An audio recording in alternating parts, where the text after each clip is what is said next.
નમસ્કાર વિદ્યાર્થી મિત્રો, નોલેજ સંકુલની યુટ્યુબ ચેનલમાં આપ સર્વનું સ્વાગત છે. ગ્રામ સેવકની એક્ઝામની તૈયારી કરતા દરેક વિદ્યાર્થી મિત્રને અહીં આવકાર્ય છે. નોલેજ સંકુલની પીવાયક્યુ સિરીઝની અંદર આપ જે પાર્ટ 2 લઈને આવી રહ્યા છીએ. તો પાર્ટ 2 ની અંદર ફર્સ્ટ ક્વેશ્ચન છે તે જોઈ લઈએ આપણે. કયા રોગના નિયંત્રણ માટે ગંધકના 0.2 થી લઈને 0.4% દ્રાવણનો છંટકાવ કરવામાં આવે છે?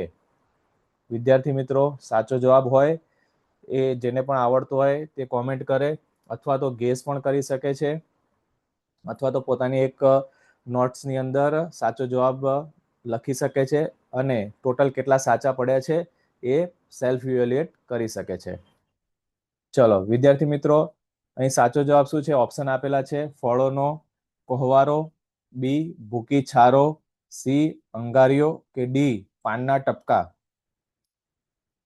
સાચો જવાબ કોમેન્ટ કરજો વિદ્યાર્થી મિત્રો. ચલો ફટાફટ આપણે આગળ વધીએ હવે કે 1 નંબરનો ક્વેશ્ચન જે છે એમાં બી જે છે એ સાચો જવાબ છે. ભૂકી છારો જે છે એ ગંધકના 0.2 થી 0.4% દ્રાવણનો છંટકાવ કરવામાં આવે છે. બરાબર. ત્યારબાદ બીજા નંબરનો ક્વેશ્ચન છે: ગ્રામ પંચાયત વતી નાણાંની રકમો બદલ પહોંચ કોણે આપવી જોઈશે? સરપંચ, તલાટી કમ મંત્રી, કારકુન કે ઉપસરપંચ? 4 ઓપ્શનમાંથી સાચો જવાબ કયો છે વિદ્યાર્થી મિત્રો? ગેસ કરો, કોમેન્ટ કરો. બરાબર છે. જો વિડીયો તમને ગમતો હોય અને પીવાયક્યુ સિરીઝ જો કન્ટિન્યુઅસ રાખવી હોય તો તમે વિડીયોને લાઈક કરજો, શેર કરજો. બરાબર છે. અને કોમેન્ટની અંદર કન્ટિન્યુઅસ તમે લખશો તો અમને ખ્યાલ આવશે કે તમને આ સિરીઝ ગમે છે અને આપણે આને કન્ટિન્યુઅસ રાખવાની છે. તો અહીં બી જે છે એ સાચો જવાબ છે. તલાટી કમ મંત્રી છે એ ગ્રામ પંચાયત વતી નાણાંની રકમો બદલ પહોંચ આપે છે. બરાબર છે. ત્રીજા નંબરે છે 1 હેક્ટર બરાબર કેટલા અહીંયા સવાલ એ છે કે 1 એકર બરાબર કેટલા હેક્ટર?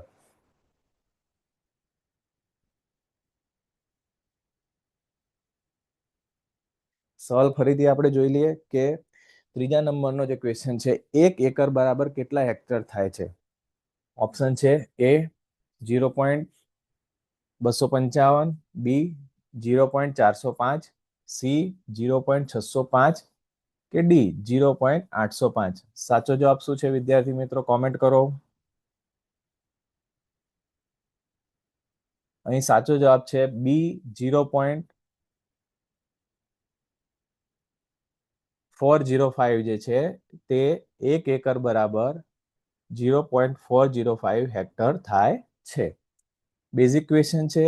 આ વસ્તુ જે છે એક્ઝામમાં પૂછાઈ શકવાની શક્યતા છે. પૂછાઈ ગયેલું છે, જેથી કરીને પૂછાવાની શક્યતા પણ છે આવનારી એક્ઝામમાં. આ બધી વસ્તુ આપણને યાદ રહેવી જોઈએ. ચલો વિદ્યાર્થી મિત્રો, ચોથા નંબરના ક્વેશ્ચનમાં જે કઈ માછલીઓ તળાવના તળિયાની સપાટીના ખોરાકનો ઉપયોગ કરે છે? એ શ્રીગલ, બી કટલા, સી રોહુ કે ડી જયંતી? 4 ઓપ્શનમાંથી કયો જવાબ સાચો છે વિદ્યાર્થી મિત્રો? કોમેન્ટ કરો. ચલો અહીં જે છે એ શ્રીગલ જે એ સાચો જવાબ છે. જે શ્રીગલ ટાઈપની માછલીઓ જે છે તે તળાવના તળિયાની સપાટીના ખોરાકનો ઉપયોગ કરે. નેક્સ્ટ ક્વેશ્ચન તરફ જઈએ. કયું જોડકું સાચું છે નીચેનામાંથી? અહીં આપેલું છે સફેદ માખી, મગનો પીળો પચરંગીયો કહેવામાં આવે છે, મોલો આંબામાં માલ ફોર્મેશન જે છે એ કહેવામાં આવે છે, કથીરી થ્રીપ મગફળીનો ટીક્કાનો રોગ છે, ભૂરા ચૂસિયા બ્રાઉન પ્લાન્ટ હોપર એ ડાંગરનો બ્લાસ્ટ જે છે. આમાંથી 4માંથી કઈ વસ્તુ સાચી છે? ઇટ મીન્સ કે એક સાચી છે, બાકીની બધી ખોટી છે. તો કઈ સાચી છે 4માંથી? સાચો જવાબ શું છે વિદ્યાર્થી મિત્રો? તો અહીં એ જે છે એ સાચું છે. સફેદ માખી જે છે એ મગનો પીળો પચરંગીયો કહેવામાં આવે છે, એની સાથે સંગત છે. ચલો નેક્સ્ટ ક્વેશ્ચન તરફ જઈએ. બીજની સુસુપ્તતા તોડવા માટે કયા અંતસ્રાવ જવાબદાર છે? ઓકે, બીજની સુસુપ્તતા તોડવા માટે કયા અંતઃસ્રાવ જવાબદાર છે? અહીં ઓપ્શન આપેલો છે એબ્સિસિક એસિડ, સાઇટોકાઇનિન, ઓક્સિન કે મિથિયોનિન. કયો સાચો જવાબ છે વિદ્યાર્થી મિત્રો? તમારા મતે કયું સાચું તમને લાગે છે? જે પણ વિદ્યાર્થી મિત્રને આવડતું હોય કમેન્ટ કરે. ગેસ કરવા વાળાનું પણ આવકાર્ય છે, તે પણ ગેસ કરી શકે છે. નોટ્સ અંદર પોતાનો જવાબ લખી શકે છે અને એન્ડ ઓફ ધી વિડીયો આપણે કાઉન્ટ કરીશું કે કેટલા આપણા સાચા છે અને આપણે પોતે જ સેલ્ફ ઇવેલ્યુએટ કરશું આપણી જાતને કે આપણે કેટલી મહેનત કરવાની જરૂર છે, જેથી કરીને આવનારી ગ્રામ સેવકની એક્ઝામની અંદર આપણે સારા એવા માર્ક્સ સાથે જો પાસ થઈશું તો આપણને જે ચોઇસ ફિલિંગ વખતે જે આપણા ઘરની નજીક જગ્યા હોય એ જગ્યા પર આપણને નોકરી કરવાની સારી એવી તક મળી રહે. બરાબર છે? તો વિદ્યાર્થી મિત્રો, છઠ્ઠા નંબરમાં જે છે સાચો જવાબ છે કયો છે? બી સાઇટોકાઇનિન જે છે એના એ જે અંતઃસ્રાવ છે એ છે બીજની સુસુપ્તતા તોડવા માટે જવાબદાર છે. ચલો નેક્સ્ટ આપણે 7 નંબરનો ક્વેશ્ચન જોઈએ. 1 કિલોગ્રામ પોટાશ મેળવવા કેટલા કિલોગ્રામ સલ્ફેટ ઓફ પોટાશ આપવું જોઈએ? એ 2.083, બી 1.725 કે સી 4.050, ડી 6.250. બરાબર છે? આ ગોખણીયો ક્વેશ્ચન છે, આમાં તમારે ગોખવાનું જ હોય છે, આમાં કોઈ બીજું લોજિક કાર્ય કરતું નથી. આ ટાઈપના ક્વેશ્ચનો આપણે ટીપ ઓફ ધ ટંગ રાખવાના રહેશે એક્ઝામમાં પૂછાય તો. ચલો વિદ્યાર્થી મિત્રો, સાચો જવાબ શું છે આનો? આનો સાચો જવાબ છે એ 2.083. ચલો વધારે ટાઈમ નહીં લઈએ, ફટાફટ આપણે ક્વેશ્ચન સોલ્વ કરતા રહીશું. અહીં 8મા નંબરે છે મધુબિંદુ એ કયા પાકની એક જાત છે? તરબૂચ, બામણિયા, પપૈયા કે જાંબુ? સાચો જવાબ શું છે વિદ્યાર્થી મિત્રો? અહીં સાચો જવાબ છે સી પપૈયા જે છે એ મધુબિંદુ ના પાકની એક જાત છે. ઓકે, નેક્સ્ટ ક્વેશ્ચન તરફ આગળ વધીએ. કયા પદાર્થનો સૌથી ઓછો C/N ગુણોત્તર હોય છે? બાયોગેસ સ્લરી, છાણિયું ખાતર, ઘડતિયું ખાતર કે મગફળીનો ખોળ?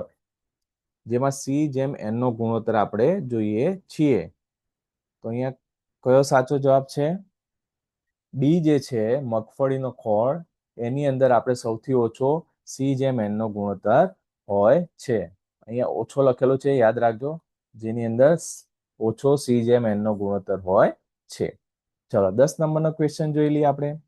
પાકમાં લોહ તત્વની ઉણપ માટે કયું ખાતર વપરાય?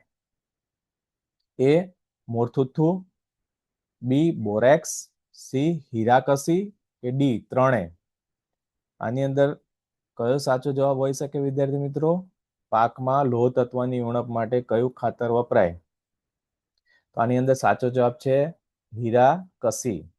ઓકે, ચલો નેક્સ્ટ ક્વેશ્ચન તરફ આગળ વધીએ વિદ્યાર્થી મિત્રો.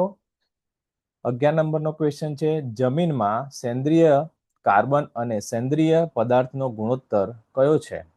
નીચે ઓપ્શન આપેલા છે 1:1.7, 1:2, 1:7, 1.7:1, 20:1. કયો સાચો જવાબ છે વિદ્યાર્થી મિત્રો? કોમેન્ટ કરો પ્લીઝ. જો વિડીયો પસંદ હોય તો વિડીયોને લાઈક કરજો. પાછળથી વિડીયો લાઈક નથી કરતા, જેથી કરીને ખ્યાલ નથી આવતો. વિદ્યાર્થી મિત્રો જોડે જોડે જ લાઈક કરતા રહેજો વિડીયોને. અહીં આપણો સાચો જવાબ જે છે એ છે 1:1.7 જે છે જમીનમાં સેન્દ્રિય કાર્બન અને સેન્દ્રિય પદાર્થનો ગુણોત્તર છે. ચલો નેક્સ્ટ આપણે વાત કરવાના છીએ નેક્સ્ટ ક્વેશ્ચનની.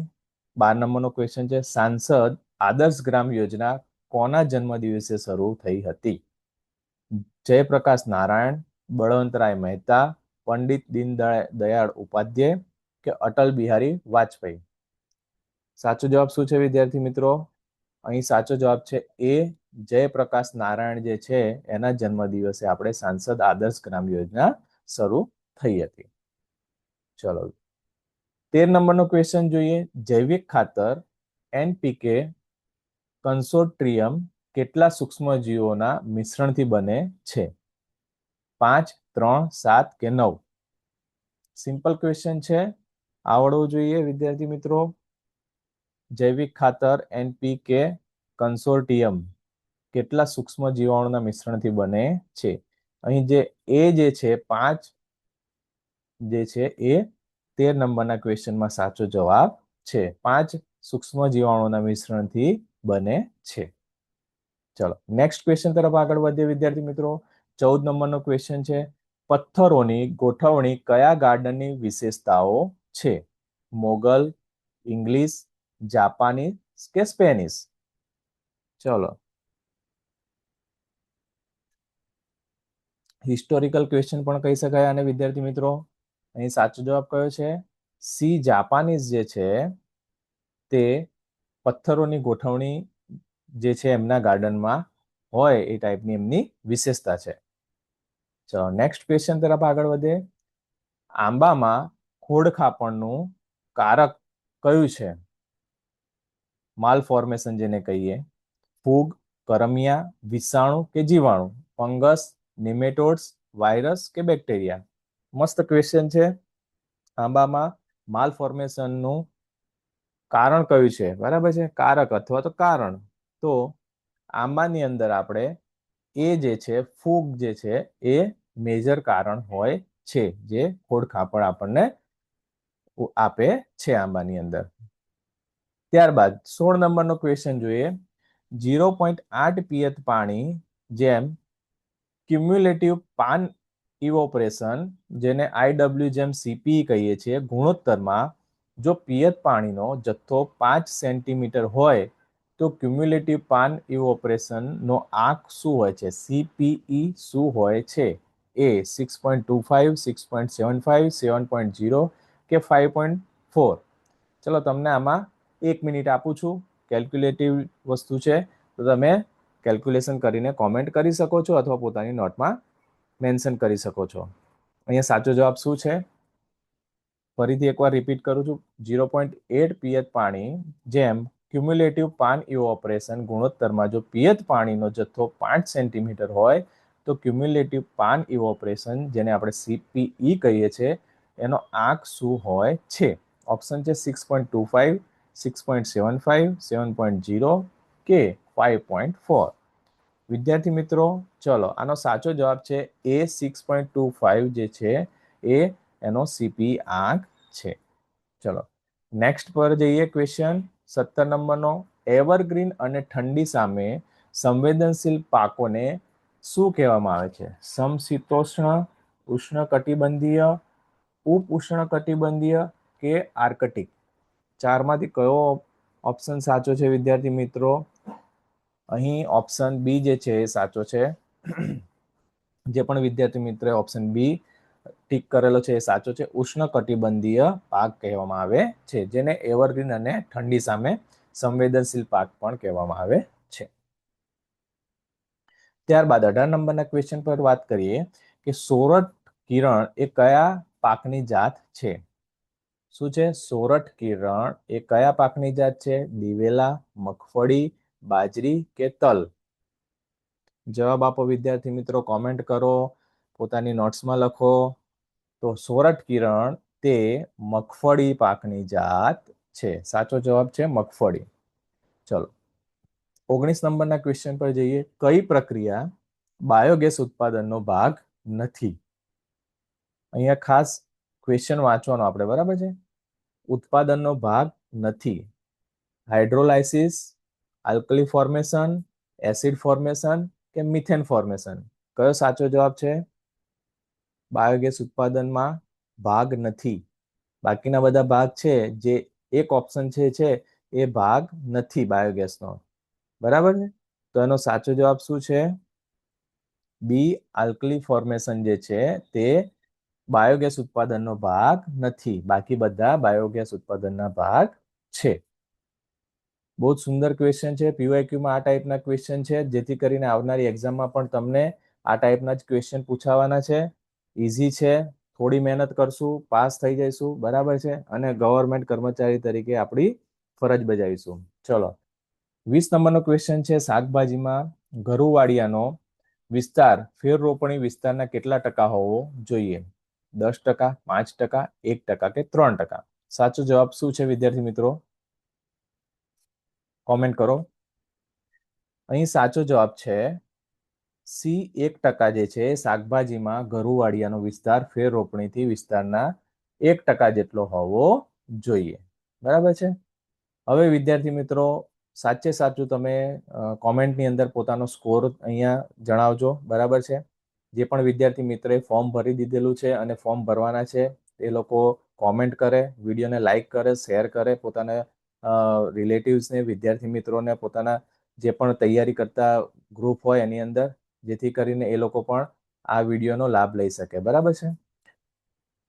નોલેજ સંકુલની ટીમ દ્વારા ગ્રામ સેવકની તૈયારી કરતા વિદ્યાર્થી મિત્રો માટે ખાસ જે આપણે જીપીએસએસબી દ્વારા 500 જગ્યા બહાર પાડવામાં આવેલી છે. બરાબર છે. એમાં આપણે લાઈવ પ્લસ રેકોર્ડેડ લેક્ચર આપવાના છીએ. એમાં થિયરી એ બુક, એમસીક્યુ, મોડેલ પેપર અને તે પણ 1 વર્ષની વેલિડિટી માટે ફક્ત ને ફક્ત 2500 રૂપિયામાં આપણે સ્ટાર્ટ કરી દીધો છે કોર્સ. જે પણ વિદ્યાર્થી મિત્રો નવા જોઈન થયેલા છે તે એકવાર નોલેજ સંકુલની એપ્લિકેશન પર જોઈ લે. બરાબર છે. તમને ડેમો થિયરી બુકમાં ડેમો તમને જોવા મળશે. બરાબર છે. જેથી કરીને એકવાર જોયા પછી તમે નોલેજ સંકુલની ટીમ સાથે જોડાઈ શકો છો. અને આ પીવાયક્યુ સિરીઝને જો કન્ટિન્યુઅસ રાખવી હોય તો તમે કોમેન્ટની અંદર કન્ટિન્યુઅસ લખજો, જેથી કરીને આપણે રોજ મળતા રહીશું. બરાબર. Thank you very much. મળીએ આપણે નેક્સ્ટ પાર્ટમાં. જય હિન્દ, જય ભારત.